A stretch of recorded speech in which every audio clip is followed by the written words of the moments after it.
এ নিয়ে আরও তথ্য জানাতে এই মুহূর্তে ঠাকুরগাঁওয়ের খোঁচাবাড়ি এলাকায় আছেন সহকর্মী জিয়াউর রহমান বকুল ও নীলফামারীর হাজারীহাট মার্কেটে আছেন শাকির হোসেন বাদল। শুরুতেই যাচ্ছি বকুলের কাছে।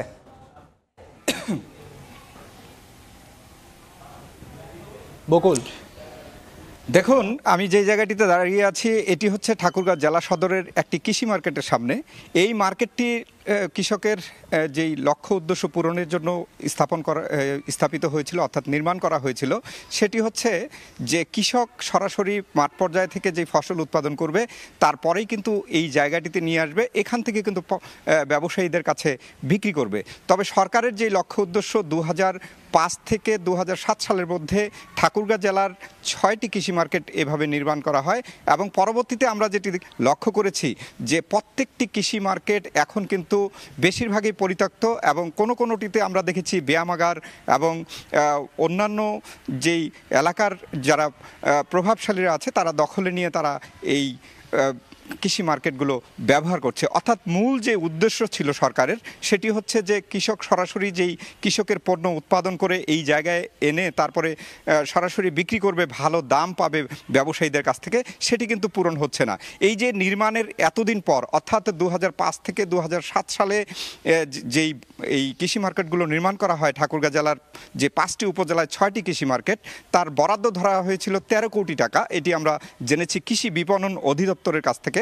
তবে কৃষি বিপণনের অধিদপ্তরের কর্মকর্তারা যে বিষয়টি আমাদেরকে বলছেন যে তারা বরাবরই কিন্তু কৃষকদেরকে পরামর্শ দিচ্ছেন এবং এই কৃষি মার্কেটগুলোতে আসার পরে এই ব্যবসা পরিচালনা করতে বলছেন, সেটি নাকি তারা করতে পারছেন না। তবে এই ছিল আমার কাছ থেকে ঠাকুরগাঁয়ের সবশেষ। আমরা চলে যাচ্ছি এই কৃষি মার্কেট নিয়ে কথা বলবো। নীলফামারীতে আছে আমাদের সহকর্মী শাকির হোসেন বাদল, তার কাছে। প্রধান এলাকা, বিশেষ করে এখানকার উৎপাদিত সবজি সারা বাংলাদেশে রপ্তানি করা হয়। এখানে যে পরিমাণ সবজি উৎপাদন হয়, এই সবজিগুলো যদি একদিন স্টক করে বা 2-3 দিন রেখে বিক্রি করা যায় তাহলে কৃষকরা হয়তো কিছুটা বেশি লাভবান হতে পারে।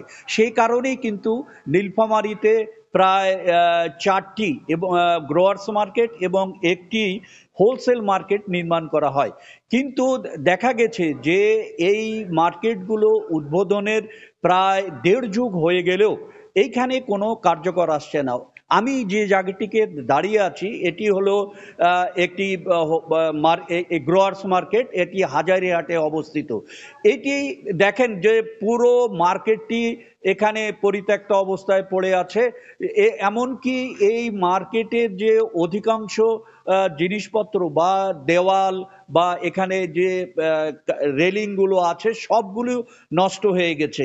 বলা যায় যে অনেক কিছুই নীলফামারীর যে কয়টি গ্রোয়ার্স মার্কেট আছে এই গ্রোয়ার্স মার্কেটের অধিকাংশইগুলোই কিন্তু একেবারে অব্যবহৃত অবস্থায় পড়ে থাকার কারণে নষ্ট হয়ে যাচ্ছে। এর জিনিসপত্র দেওয়াল ধসে ভেঙে পড়তেছে, প্লাস্টার খসে পড়তেছে। এই যে অবস্থা পুরো নীলফামারীর সদরে 2টো, সৈয়দপুর একটি, কিশোরগঞ্জ এবং ডোমারে মোট 5টি বাজার কিন্তু নীলফামারীতে আছে, কিন্তু এই 5টি বাজারের একটিও কিন্তু কৃষকের উপকারে আসছে না। এই ছিল আমার কাছে নীলফামারী থেকে গ্রোয়ার্স বাজার নিয়ে সর্বশেষ। নীলফামারী ও ঠাকুরগাঁও জেলার কৃষি মার্কেটের সবশেষ তথ্য জানাচ্ছিলেন সহকর্মীরা। এ নিয়ে আলোচনার জন্য রংপুরে আছেন সহকর্মী নাজমুল ইসলাম নিশাত, তার সঙ্গে যুক্ত হচ্ছেন রংপুরের কৃষক সংগ্রাম পরিষদের আহ্বায়ক পলাশ কান্তি নাগ। সরাসরি চলে যাচ্ছি নিশাতের কাছে। নিশাত, আমরা দেখছি যে প্রায় 18 বছর আগে কৃষকের বাজার বা গ্রোয়ার্স মার্কেট যেগুলো নির্মাণ করা হয়েছিল বিপুল অর্থ খরচ করে, মূলত এটি ছিল মধ্যস্বত্বভোগীদের এড়িয়ে কৃষকরা যাতে তাদের উৎপাদিত পণ্য সরাসরি ব্যবসায়ীদের কাছে বিক্রি করতে পারেন এবং ক্ষুদ্র উদ্যোক্তায় পরিণত হতে পারে। কিন্তু আমরা দেখছি যে এই ভবনগুলো নির্মাণের পরে সেটি আর চালুই করতে পারেনি যথাযথ কর্তৃপক্ষ। তো আমরা এইসব বিষয় নিয়ে আলোচনা করব যে কেন আসলে এমন উদ্যোগ নেবার পরও কৃষি বিভাগ এই গ্রোয়ার্স মার্কেটগুলো চালু করতে পারেনি, সেক্ষেত্রে কেমন ব্যবস্থা গ্রহণ করা উচিত ছিল, কিংবা কৃষকরা যাতে তাদের ন্যায্য মূল্য পান উৎপাদিত পণ্যের, সেক্ষেত্রে বা সরকারি কেমন উদ্যোগ গ্রহণ করা হতে পারে। আমার সাথে অতিথি হিসেবে রয়েছেন পলাশকান্তি নাগ, আমরা সরাসরি তার কাছে চলে যেতে চাই। আমরা শুনছিলাম কৃষকরা মধ্যস্বত্বভোগীদের দৌরাত্মে দীর্ঘ সময় ন্যায্য মূল্য থেকে আপনারা দেখছেন যে ন্যায্য মূল্য পাচ্ছেন না। আসলে এই জায়গায় আসলে ব্যবস্থাপনাটা কেমন হওয়া উচিত? আসলে এটি যখন শুরু হয় সাধারণ মানুষের পাশাপাশি কৃষকরাও বেশ আশাবাদী হয়েছিল যে বিশেষ করে এখানে যে সিন্ডিকেট রয়েছে সেই সিন্ডিকেটের দৌরাত্ম্য কমবে এবং সাধারণ যে ভোক্তা তারা নিরাপদ এবং সাশ্রয়ী মূল্যে অন্তপক্ষে খাদ্য সামগ্রীটি ক্রয় করতে পারবে। কিন্তু শুরুর দিকে যে আশাবাদটি ছিল আসলে কিছুদিন যেতে না যেতেই কিন্তু সেই আশাবাদ আমরা কিন্তু আর রাখতে পারিনি। কারণ হচ্ছে এখানে যে এই বাজার যে ব্যবস্থাপনা এবং এর যে নীতিমালা সেটির কারণে কিন্তু আসলে এটি যে উদ্দেশ্য থেকে গোটা বাংলাদেশে প্রতিষ্ঠা করা হয়েছিল সেটি কিন্তু আর খুব বেশি কার্যকর হয়নি। এখানে আসলে আমরা যদি কৃষকের বাজার বলি আসলে কার্যত কোনো কালেই কিন্তু বাজার কৃষকদের সহায়ক ছিল না। এই বাজার কিন্তু সকল সময় সিন্ডিকেট এবং বিশেষ করে যে মধ্যস্বত্বভোগী তাদের দৌরাত্মের কারণে কিন্তু আমরা দেখেছি এখানে কৃষক কিন্তু বরাবরই তাদের যে উৎপাদিত যে ফসল সেই উৎপাদিত ফসলের কিন্তু ন্যায্য মূল্য পায়নি। একদিকে যেমন কৃষক ন্যায্য মূল্য বঞ্চিত হয়েছে, পাশাপাশি কিন্তু সাধারণ জনগণকেও অতিরিক্ত মূল্য দিয়ে প্রতিটি কৃষি পণ্য ক্রয় করতে হয়েছে। এই যে বাজারের যে ভারসাম্য কিংবা যে স্থিতিশীলতা সেটা কিন্তু আমরা বিগত সরকার কিংবা একটা অভ্যুত্থানের মধ্যে দিয়ে যে সরকার আসলো আমরা কিন্তু সেই জায়গাটি কিন্তু দেখতে পেলাম না। আজকে এখানে গোটা বাংলাদেশে যে কৃষি বাজারগুলো বিশেষত যদি আমরা আমাদের রংপুর অঞ্চলের কথাই বলি যে আমাদের কাছে এরকম খবর আছে যে অধিকাংশ যে বাজার সেই বাজারগুলোকে গোডাউন কিংবা স্থানীয় যে দখলদার তারা তাদের ব্যবসা প্রতিষ্ঠানে পরিণত করেছে কিংবা একটা পরিত্যক্ত ভবন হিসেবে সেখানে রয়েছে।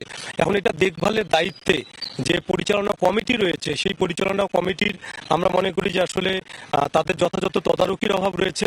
পাশাপাশি এখানে আমরা যদি একটি বিষয় আপনার কাছে জানতে চাই, আপনারা তো দীর্ঘ সময় কৃষকদের নিয়ে আন্দোলন করছেন, এই যে কৃষকরা ন্যায্য মূল্য থেকে প্রতারিত হচ্ছে, মধ্যস্বত্বভোগীরা লাভের একটি বড় অংশ খাচ্ছে, সেই জায়গা থেকে বাজার ব্যবস্থাপনা আসলে গুরুত্ব দেওয়া উচিত কিনা, কিংবা এই যে কৃষকের বাজারগুলো চালু করবার ক্ষেত্রে আসলে কেমন নীতিমালা হওয়া উচিত কৃষকরা যাতে সরাসরি উপকারভোগী হতে পারেন?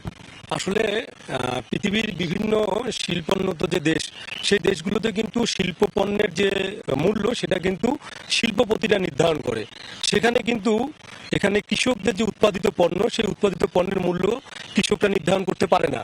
আমরা যদি আমাদের পার্শ্ববর্তী দেশ ভারত কিংবা শ্রীলঙ্কার কথা বলি যে সেখানে কিন্তু সেখানকার যে কৃষক যারা রয়েছেন তারা কিন্তু এখানকার যে কৃষি পণ্য সেই কৃষি পণ্যের মূল্য নির্ধারণের সাথে কিন্তু সরাসরি যুক্ত। আমরা মনে করি যে আসলে এখানে প্রতিটি কৃষি পণ্যের মূল্য নির্ধারণের ক্ষেত্রে এখানে কৃষকদেরকে যুক্ত করা দরকার। পাশাপাশি এখানে সিন্ডিকেট এবং হচ্ছে যে মধ্যস্বত্বভোগী যারা রয়েছে তাদের যে দৌরাত্ম্য সেই দৌরাত্ম্য বন্ধে কার্যকর ব্যবস্থা নেওয়া দরকার এবং এখানে মূল্য সংস্কার যে কমিশন সেই কমিশন কিন্তু একটা গঠন করা দরকার যে একটা পণ্যের উৎপাদন মূল্য কত। আপনি বলছেন যে আসলে কৃষকরা যাতে ন্যায্য মূল্য পান সেক্ষেত্রে একটি সংস্কার কমিশনও দরকার। ধন্যবাদ আপনাকে। আমরা আলোচনা করছিলাম কৃষকরা যাতে তাদের উৎপাদিত পণ্যের ন্যায্য মূল্য পান এবং একই সাথে যে কৃষকের বাজারগুলো নির্মাণ করা হয়েছিল সেটি একটি সুষ্ঠু নীতিমালার মধ্য দিয়ে যত দ্রুত সম্ভব কিভাবে চালু করা যায় সেসব বিষয়ে আলোচনা হচ্ছিল। আমার সাথে অতিথি হিসেবে ছিলেন পলাশকান্তি নাগ, আহ্বায়ক কৃষক সংগ্রাম পরিষদ। সরাসরি যুক্ত ছিলাম রংপুরে।